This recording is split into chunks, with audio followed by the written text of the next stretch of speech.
حضرت ابو ہریرہ رضی اللہ تعالی عنہ نے عرض کیا، یا رسول اللہ، قیامت کے دن آپ کی شفاعت سے سب سے زیادہ سعادت کسے ملے گی؟ تو رسول اللہ صلی اللہ علیہ وسلم نے فرمایا، اے ابو ہریرہ، مجھے یقین تھا کہ تم سے پہلے کوئی اس کے بارے میں مجھ سے دریافت نہیں کرے گا، کیونکہ میں نے حدیث کے متعلق تمہاری حرص دیکھ لی تھی۔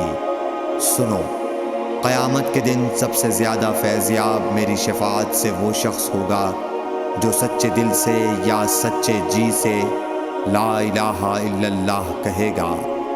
صحیح بخاری حدیث نمبر 99۔